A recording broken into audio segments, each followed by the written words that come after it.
មើលការពិតគឺថាខ្ញុំឧស្សាហ៍សិក្សាខ្លាំងណាស់ជាមួយសាលាហើយដូចរាល់ដងការពិតគឺថាខ្ញុំមិនអាចបង្ហោះបានទេព្រោះខ្ញុំត្រូវការសរសេរជាភាសាអេស្ប៉ាញដើម្បីឲ្យមនុស្សជាច្រើនអាចយល់អ្នកបានទោះបីជាខ្ញុំនិយាយដោយស្មោះត្រង់ក៏ដោយឈ្មោះរបស់អ្នកគឺទ្វេសាំង528ជាអ្នកប្រើប្រាស់ដែលខ្ញុំចាំបានហើយការពិតគឺថាដូចរាល់ដងរឿងដែរហើយខ្ញុំរៀនច្រើនអំពីការសិក្សារបស់ខ្ញុំទោះបីជាខ្ញុំនិយាយដោយស្មោះត្រង់ក៏ដោយខ្ញុំត្រូវរៀនអំពីជីវិតប្រចាំថ្ងៃរបស់ខ្ញុំ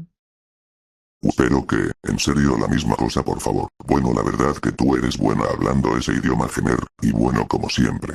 Camboya siempre te mereces el respeto de mucha gente, y siempre te digo muchas veces que hables en español. Pero como no quieres hablar en español, pero bueno puedes hablar tu idioma que tú quieras eres muy buena.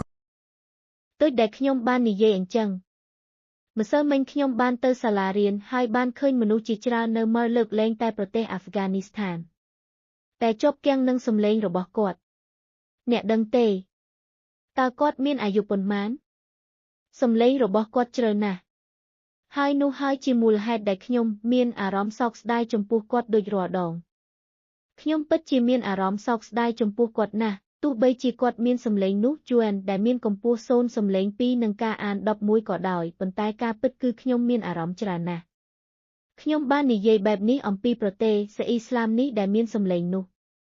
ប៉ុន្តែទេខ្ញុំមិនបាននិយាយបែបនោះទេទោះបីជាខ្ញុំនៅតែស្មោះត្រង់ក៏ដោយ